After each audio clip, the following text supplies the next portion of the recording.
everyone, and welcome to a new session today with Code with Sally. The session runs every Thursday at 7 p.m. Eastern Time. The sessions are always recorded, and I upload them on the YouTube channel, Code with Sally. You will find multiple playlists. Our sessions will be under the Learn Salesforce Apex with Sally for beginners.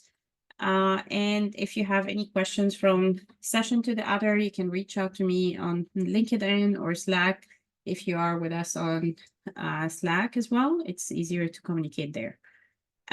Today is another session in our journey with the object-oriented. Object-oriented is a quite big topic, so I'm trying to split it into smaller topics and to explain it slowly and taking our time with the examples and the explanation. Last time we talked about the static methods. So I just want to give a graphical reminder what's the difference between the static methods and non-static methods. We said like when we define a class, we saw how we can have attributes to describe the class, like when we had the car, how we can have the year, make, model. And then we saw a couple of non-static methods, and we saw how we have to create an object and instantiate an object from the class, and how for the non-static methods, we were using the object name dot the static non-static method name to access the method or to execute it.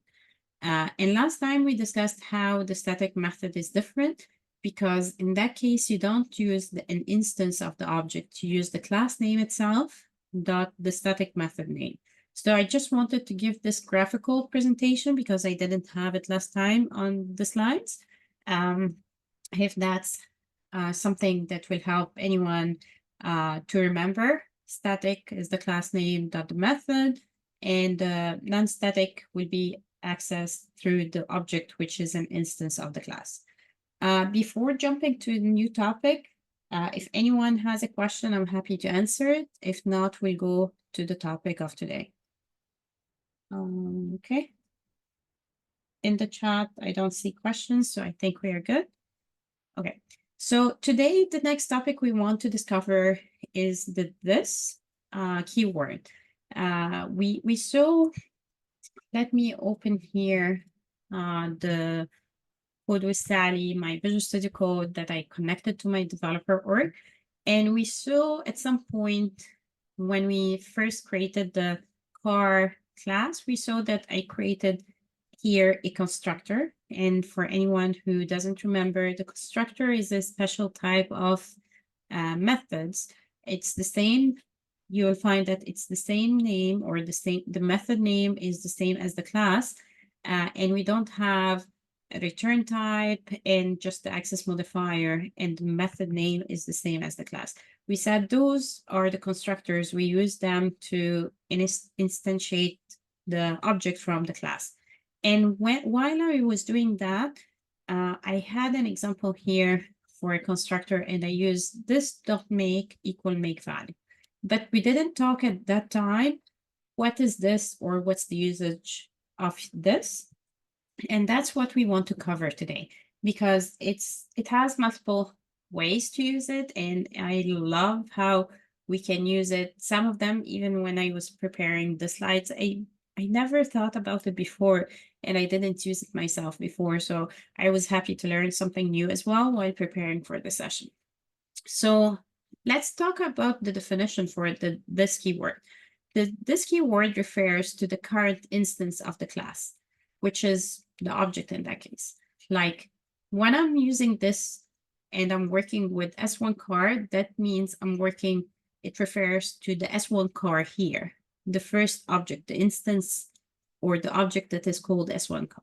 If I'm using this and I'm working with the second object here, that refers to this current instance of the class, which is the object S2 car. So we have multiple usage of this. The first one is differentiate between the class attributes and the parameters within the same and parameters with the same name. So let's look here. When we had the car example, when we did the car constructor, what I did here, I'm doing two constructors. One of them is car that takes make, model, year, and color. And then I set this dot make equal make value. This dot model equal model value. This here, what it means that if I do, for example, car, and I do car1 equal new car, because that's how we instantiate an object from the class. So when I do that, the constructor will be called. And when I do this, that means as if I'm doing car1 dot make, as if I'm saying, let's set the make of the object car1, or the instance of the class that is called car1. If I do another one, car and car2 equal new car, in that case, when I'm calling this, did this mean, in that case, I'm using the car2 in that case. So it's the instance that I'm working with, or in other words, the object. So this is used to refer to the instance or the object we are working with. What's the benefit of doing that or using that? Sometimes people, you'll find when they do the constructor, instead of saying string make value, they will do make. And here they will do model. And here they will do, instead of year valued, it will be year. And instead of color, they will do color here. So, and let me update the constructor.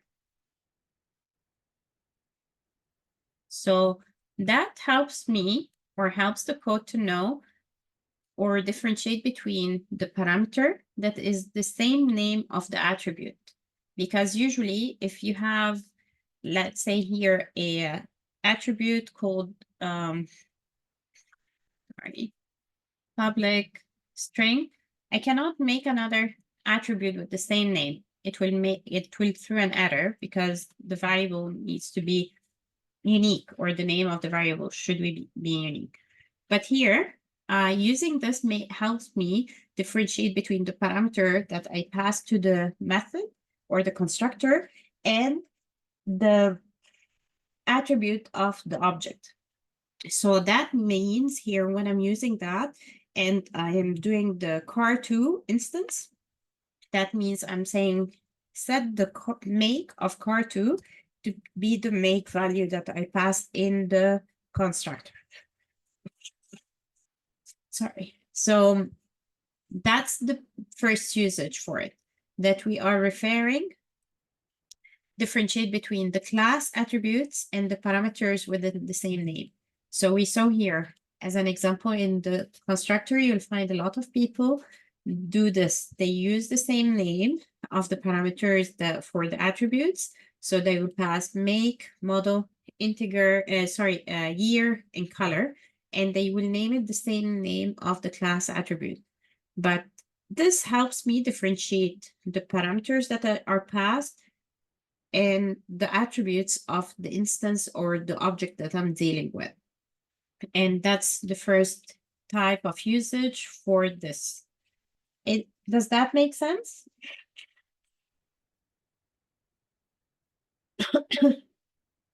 Okay. Any questions in the chat? I don't see questions in the chat. Any other questions or any questions about how using this first usage to differentiate between the class attribute and parameters? Okay. It's very important to know that, because at the beginning, when I was developing and I was like junior developer, it always confused me. I wasn't sure, like, what's the difference, like how I can pass a parameter with the same name and how I can differentiate between the attributes of the class versus the parameters that are passed. And that is very helpful to know that this is always referring to the instance of the object, the instance of the class, which is the object. So if I have car1, so it's car1. If I'm dealing with car2, it will be car2, and that helps you with this differentiation. That's the first. The second one is that we can call other constructors within a constructor. And let's have an example. Let me create another class for the bank account. I will create here a class and I will name it bank account. And I will define here. One is, let's say we have public decimal, and we have the balance of the account, and I can have as well the name of the account.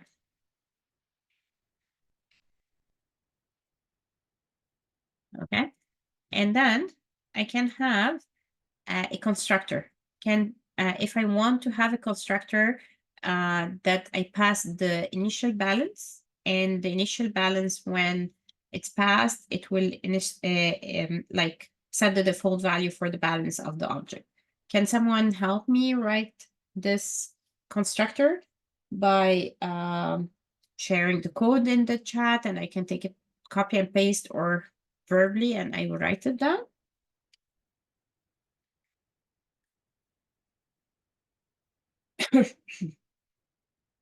Any volunteers? Okay. Okay, let me do it. We'll do a constructor. To do a constructor, I will do here public, and I will use the same class name, which is bank account. And I will pass here decimal, and I just pass the balance.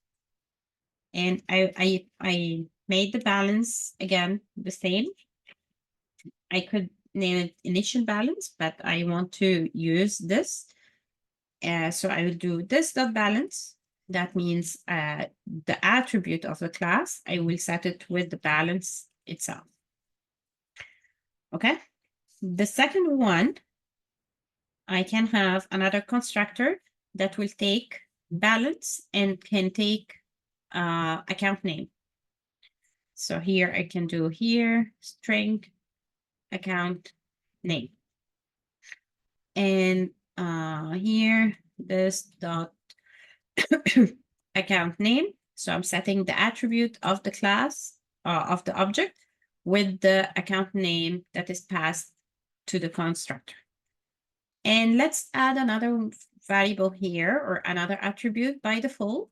When we open the account, the account won't be active. So I will do here this dot is active equal false. And here this dot is active equal false. So let's try it before checking the second use of this and how we can call a constructor from another constructor. So here we created a bank account and we give it 3 attributes. We created 2 constructors. Let's try to create an account once using this constructor and another time using the second type of constructors. So let's go to my developer console. Okay. This is the password. Okay. And I will open the execute anonymous. And I will do like that. Sorry, bank account. So the class name, Sally account, and I will do new bank account. And I will say 200 the initial. And another one, I will do here Danny account, and I will say 2,000 the initial balance, and I call it Danny account. So that means once I used here the bank account, the first constructor that takes only the balance, and the second one, I used only the second constructor that takes balance and account name. And let's print the 2 objects to see that. Sally account, and I will append the object here. And second debug statement, I will show Danny account in that case. Any questions about those? Okay, let's execute those and see the output. When I execute this and I do debug only, I see that in my case, because we didn't set the account name, neither in the constructor, and I didn't pass it, so it's null, balance is 200, and is active is false. In Danny account, we use the second constructor, so in that case, the account name got set correctly, balance is 2000, and is active is false. So all of that is something that we covered before. We discussed before how to define the class, how to instantiate it, how to create different overloads for the constructor, and how to initialize the objects and use the different constructors and print it. So far, any questions? For creating the class, I went to right click on the class and I clicked create Apex class, and I give it the name bank account to create it in Visual Studio Code. You can do the same, by the way, in Developer Console by going to File, New, and Apex class. You can do the same here. I prefer, since we started using the object-oriented, I prefer to use Visual Studio Code instead. So far, that's something that we did before, and you will find here something that I really don't like, which is that we are repeating the code. That means what? Like here, we set the balance and we do is active to false. Here, let's put them together so it's more obvious. So here, I do as well the balance, and then I said is active to false. So let's assume I have another other 3-4 fields that I want, attributes that I want to set the default to something. I'd be repeating them here and here, which is not a good idea. Once you find yourself repeating code over and over again, that means something is wrong and you need to fix it. So how we can fix that? To fix that, I can do here, I can call the other constructor from here. I do this, and then I pass the balance, or let's say the opposite. So here, this is the balance as active, and I don't have the account name. So I can do that.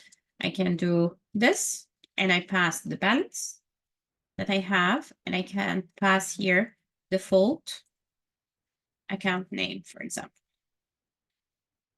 Instead of doing this dot balance and this dot is active is false, and I don't have the account name, it's empty. So in that case, I can call the second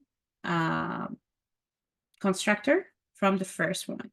Even though when I will do the object, my object, I'll be calling this one, but what it does, it goes in, okay, get me the second constructor or the other constructor that takes the balance and takes the account name.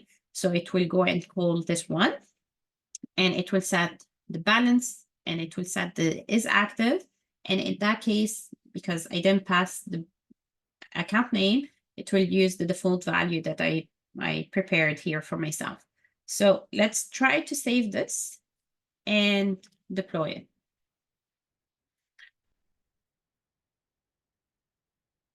Okay, saved. And let's go here and try the same code, and we'll compare the output. I didn't change how I'm doing the initialization here. Still, I'm using the first type of constructor for my account, and for Danny's account, I'm using the second one. But we'll see if the output will be different. Here, if you remember, the output was that my account name was null, and then I have the balance and is active false. Here, I had the right names. So let's execute this one and see the output. So when I'm executed this one this time, you'll find that instead of account name null for my case, the account name became the default value, the balance same as the old example, and Danny didn't change. It's the same. So the benefit of doing that is that instead of repeating things over and over and over again, you can just have the differences or the common in one constructor and call it from one another. So that helps you to reuse other types of constructors or overloads of constructors you have and reuse it again instead of repeating the code. So now we can remove those totally. What we did is that we used this to call the second constructor. And that's the second type or second usage we wanted to discover, which is calls other constructors within a constructor. So that's what we did here. We called this constructor from the first constructor we have here. And the second constructor have the this, which is used to set the attributes of the object and differentiate between them and the other attributes passed in the constructor having the same name. Any questions? Is it clear for everyone? Okay. So let's deploy this. So that's the second type of how using this will be useful. And this one, I didn't use it before myself, but I love it because we had this before. Like I had the use case where we have like, usually when you create a class, it's not always like 2-3 attributes. Sometimes you have 10, 15 attributes, but sometimes like you would have different overloads. And there is some of them that are common, even if as default values, or you want just if it's empty, you set it to a certain value, or you keep repeating some chunks of the constructor over and over again in different overloads. So using that will be very useful and make your code more clear and avoid repetition. So yeah, I love this one. The third type is how you can use it to pass the current object, which is an instance of the class, as a parameter to other methods. And let's try this together. In order to prepare for this example, I will create first a class here. I will call it student utils. And let me grab the code for it, and I will explain. So here I created a static method. If you remember, we started the session with a quick review for the static method. We said the static methods will be the methods that you will call using the class name. So when I call this one, I won't be creating an instance or an object. How I'll be calling it? I'll be calling it by the student utils, which is the class name, and then dot the method name, and I'll be passing a certain list here for the method. So that's a static method. What it does, it takes a list of students, and we discussed briefly last time as well, I believe, where that you can use a class if you have a class student. Let me create it as well. Sorry, let's start with the class student, because now if I try to save, it will give me an error. Because I don't have type student yet. So it's saying invalid type student. So I have to create the class student because this is not something that Salesforce provide. So let's create this class student first. Let me do here, right click, create Apex class, and I will give it the name student. And let me grab the code.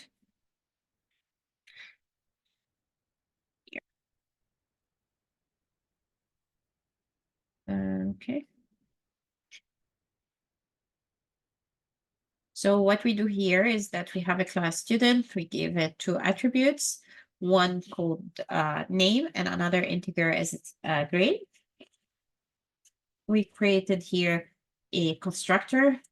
The constructor takes 2 parameters, name and grade, same names, same parameters are the same name as the attributes. and we are using this keyword to set the class attributes. And then we have a method here to print the details.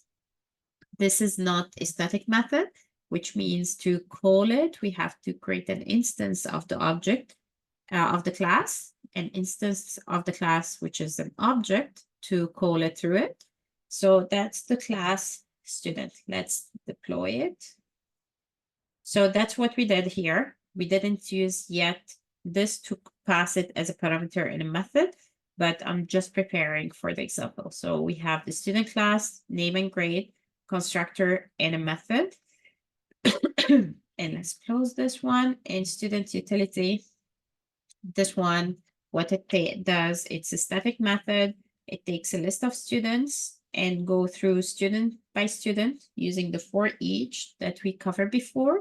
And we call from the student, because we said print details is the non-static. So we have to call it from the student, which is here an object, dot the method, which is print details. So that's the student utility. We are not using it yet. How we can use the student here? Let's do an example for it.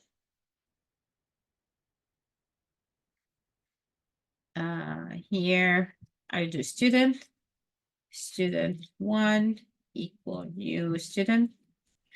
And let's see, here we have name and grade. So I can do here Sally and here 99. And that will create my object and will set the parameters for me. So I can try it here to call print details. What we do is that it's non-static method. So I will do object, not the class, object dot the method, and brackets because it doesn't take any parameters. It's not expecting any parameters.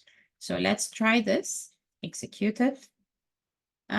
Constructor not defined, student. Oh, okay, sorry. It's not, it was complaining that there is no constructor. Let me show you the error again. So here, when I executed it, gave me an error saying that constructor is not defined. There is no constructor that is expecting string and string, because here it's a string and integer. So that's my mistake here. The 99 is an integer, so it shouldn't be between single quotes. If I execute it now and debug only, I see that I have an object and the name for it is Sally and the grade is 99. So far, this is something that we did before on how to define a class, how to create the constructor, how to create a non-static method, and how to do an object instance from the class, and how to use the methods within. Any questions so far? We're good? Okay, let's try now something new. I want to try to pass this to a method. So what we will do here, it's a new way to pass this to a method and to see how it works. So to demo this, I just came up with this name just for the sake of the demo. This method will take a list of students. And what it does, that for this list of students, we do dot add. This is how we add an item to a list. And add is a method, and we pass this to it. And then we are calling the student utility. In that case, it's a static method. So we did student utils, which is the class, dot print student list, and we are passing the student list that we want to print. So that's only to demonstrate how we can pass this to a method. The method is the add. Okay. Okay. Adding the current instance. Method does not exist or incorrect signature. Add bank account from type list students. Why bank account? Okay. we are passing student list, and we are adding, and I'm adding this to it. Sorry, I put this in the wrong class. So it's complaining that I cannot add to a list of student a type account. And the reason is because I was doing this in the bank account and not the student. So I will add it to the right class here now, and I will deploy. Because I was trying to add bank account, an instance of bank account to a list of students. So the list of students should and is expecting an item of type student as well. So when I had this method by mistake in the bank account, it was like as if I'm trying to add bank account to a list of students. And as we know, collections like lists is like a box that you can add multiple items, but all the items needs to be of the same type. So that's why. Let's see how we can use it. And go back here, developer console, and I will create, let's say, 2 students here, and I will create one called Alice and another Bob, and with their marks. And I created a list of students, and I initialize it with student 1 and student 2. That's to give the list as a default value. I could do list of student, semicolon, and then in 2 lines, I do add the first student and then add the second student. But that's shorter because I want, and I know I want to initialize it with these 2 students. Then I will add here the new way that we just talked about. I will do a third student here, Charlie, and I will give it 95. And I'm calling demo past this because this is a non-static method. So I'm doing it from the new student, and I'm passing the list of students here. I didn't pass or add Charlie myself to the list. How this will be added to the list is through the method here, because I'm passing this as a parameter to another method. So that's just to give you an idea. In real life, to be honest, I didn't get the opportunity to use it. I didn't have the need to do it, but it's a good thing to know that you can do it in case you have to do it or you'd like to do it. Let's see the output. So the output, let's think about it like with the mental debugging that we always talk about. Here I have 2 items in the list. What will happen is that I created a new object, Charlie, and I called demo this. And I pass students. Students have student 1, Alice and Bob. What will happen is that I have the student list has Alice and Bob, and I will go call.add, which is a list method, and I'll pass this. So as if I'm saying, that will be as if I'm saying here, student list dot add, and I add Charlie, or student, new student. So it's equivalent as if I'm doing that. It's as if I'm doing student list dot add new student. But for me, instead of doing that, I just wanted to show you how we can pass this as a whole in a method. So that's why we pass the student list, and I'm calling this the add method, and I'm passing this to it.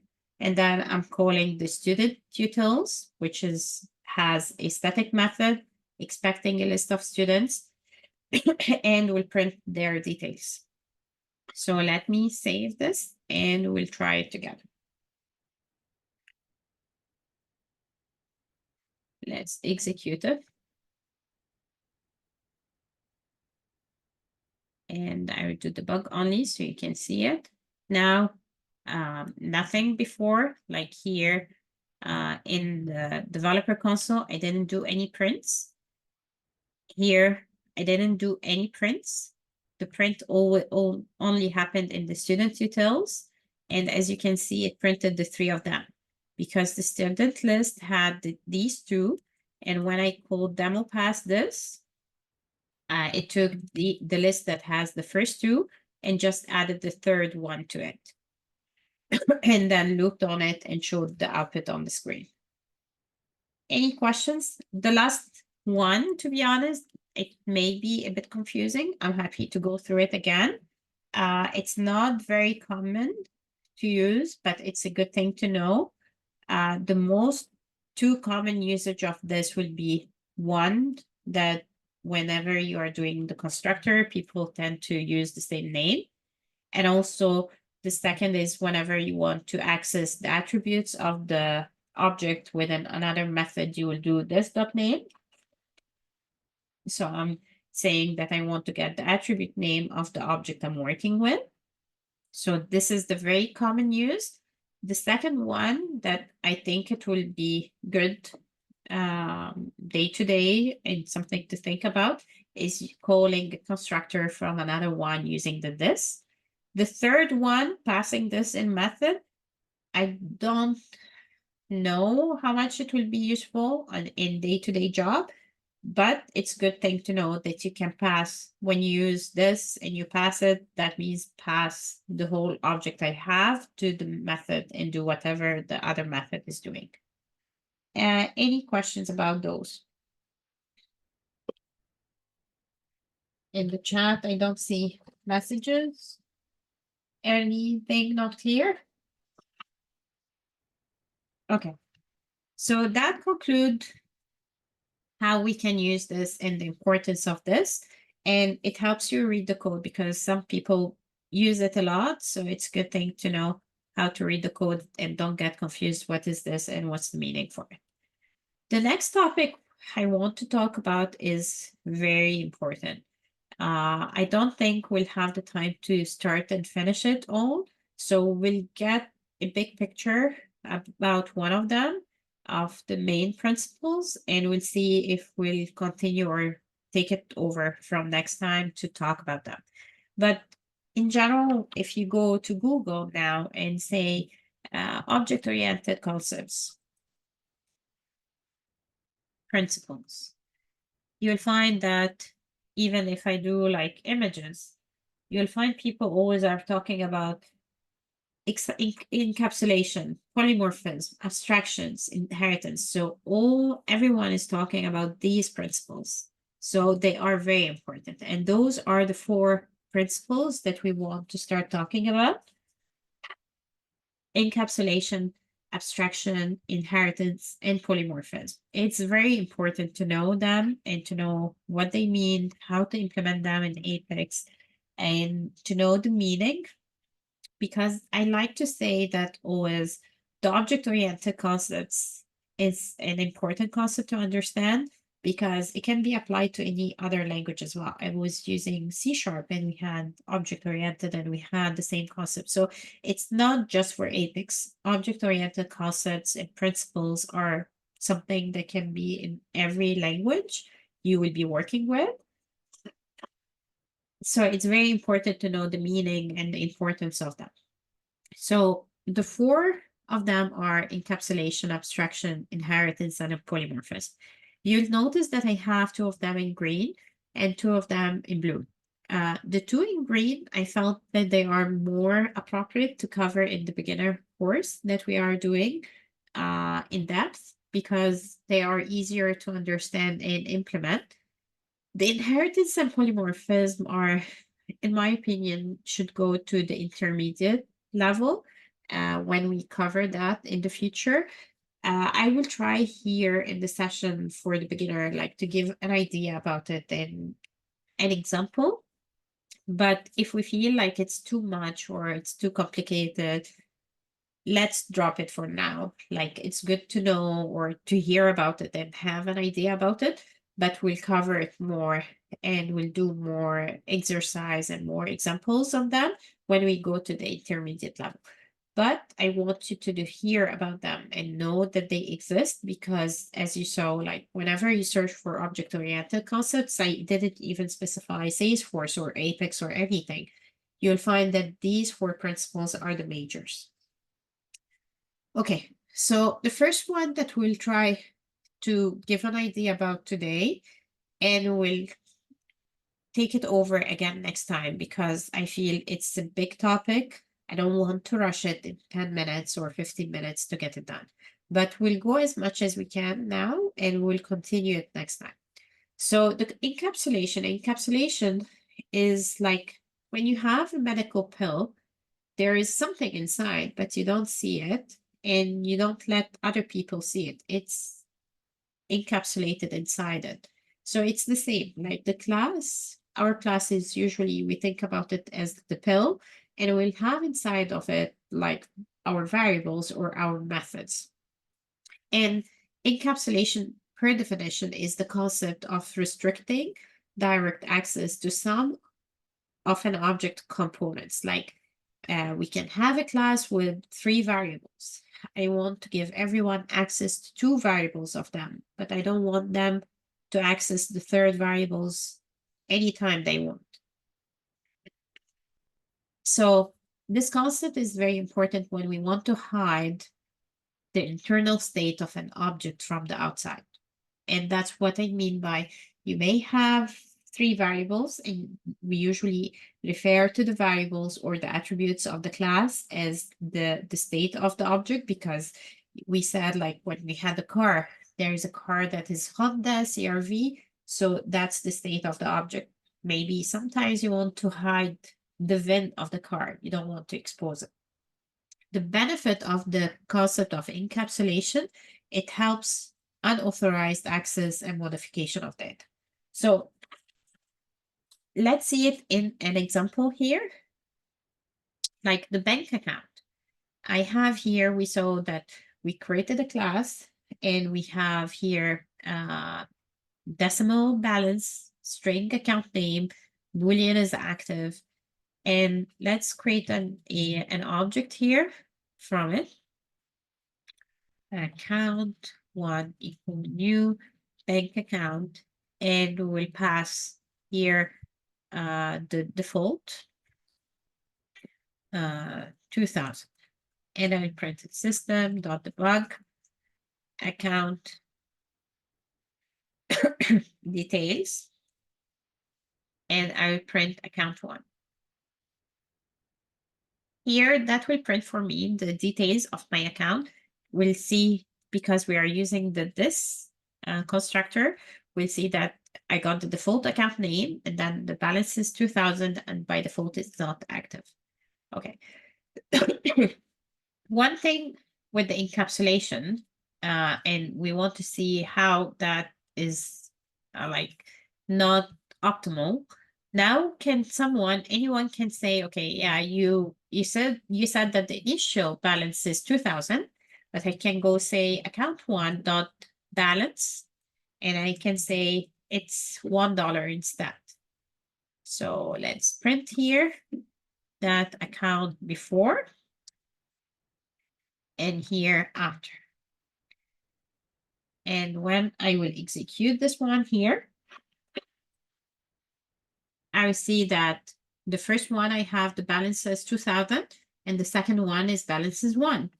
In real life, that's a huge issue, and it's a huge security issue or usability 0, because there is no way without withdrawal or addition, like to put money in the bank or withdraw money from the bank, that the balance will be changed.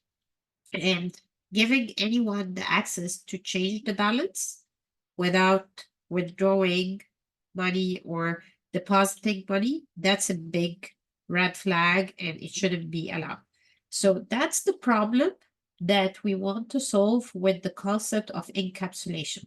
We want to hide some information or some of the state of the object from the outside. We want to make it more secure and more like real life scenarios.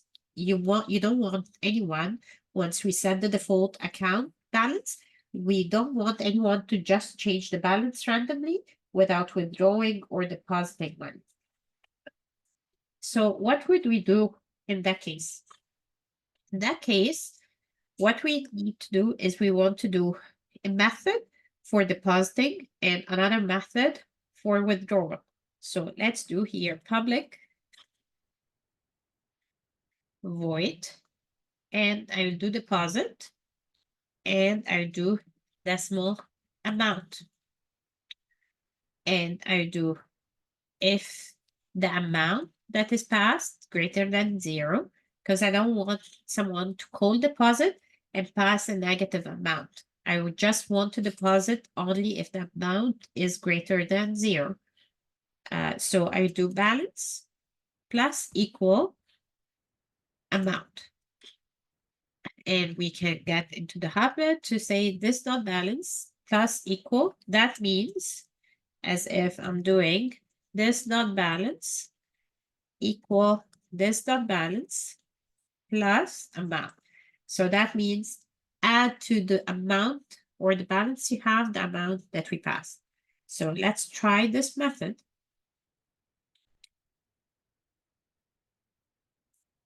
I will deploy my changes to the org.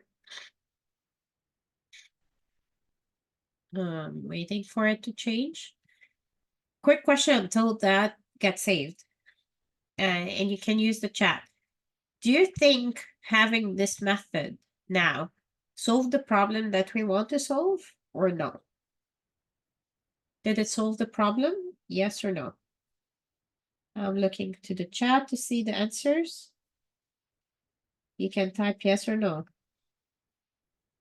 Okay. Yes, Danny. No. Any more votes? I got only one vote. Okay. So Danny is correct. It didn't solve our issue because, okay, yeah, I can do here. Account 1 dot deposit, and I can add one more 1,000, and I will do here after deposit, and I will execute. So the deposit did what I want and added 1,000 to my balance, so it became 3,000, but still I was able to access the balance and I was able to reset the amount to 1. So that's a big no. We don't want this still to happen. I want, yes, to have a method to withdraw or to deposit, but I don't want anyone to do this line. This line is the one that I don't like.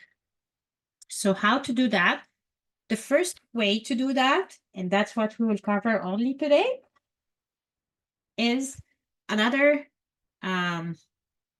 like we said here, access modifier, we have the public, and we said at the beginning when we started talking about the attributes that will always work now for now with public. It's time to show another type or another access modifier. Let's comment this. I will do here, this one, I will make it private. So private is what we'll use to hide the balance from anyone to use outside of the methods we have. In other words, they can deposit, but they cannot access the balance directly. Let's see now with this code, if I try to run it, what will happen? I will execute. I will get an error. The error is in line 5. It's saying variable is not visible. Bank account.balance. Line 5 is the line that I wanted to get rid of. It's saying that I cannot access the balance anymore. So that means I have to comment this because this is wrong. So now the only way I have in my current class to access the amount, the balance, and change it is through the deposit only for now. So if I execute now, I don't get an error. And I can have here my balance. I did deposit, so I got the 3,000.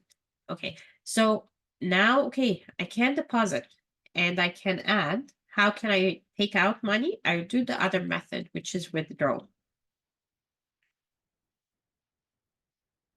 and we'll do, instead of the plus, we'll do the minus.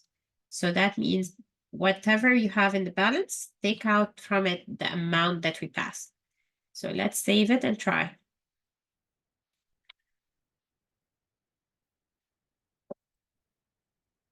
Sorry, my allergies are not good today, so forgive me. Let's try the withdraw now.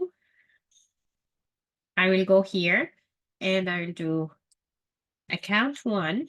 It's not a static method, so I will call it from the object, and I will withdraw 500. And let's print it after the withdraw. Let's execute it here. And I will do debug only. And I see now I did the initial value with the constructor. I could use the deposit to add more values, and I could use the withdraw to take out money. So I was able to deposit, withdraw, do the initial value. So I still get the option to change the value, but through the proper way that we can do deposit, we can do withdrawal, but I cannot access anymore the attribute directly and change it. That's the beauty of the encapsulation. The encapsulation hide the information from the outside and protect and make it more help you to prevent any unauthorized access or modification to your attributes or the state of the object. In other words, that helped us here to prevent anyone to go randomly and change the balance without doing a withdrawal or deposit. We are limiting it now to happen through the deposit and withdrawal method. And that's all happened by changing the access modifier from public. Public, that means it's public for anyone and anyone can use it anytime.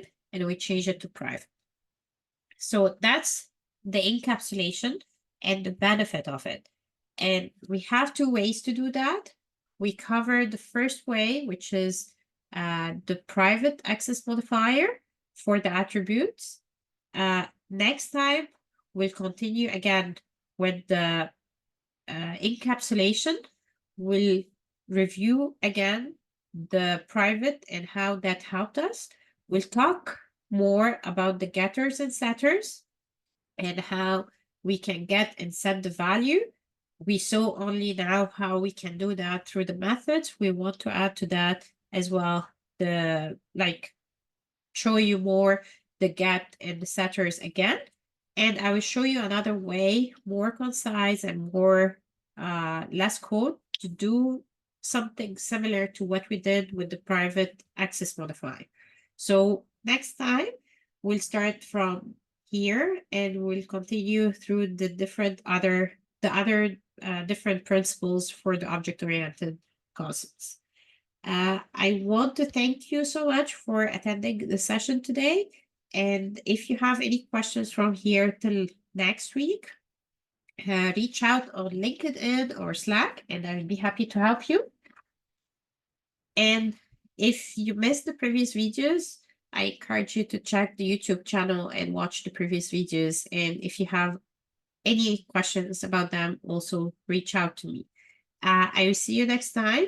We'll touch base again about the encapsulation and we'll take it from there.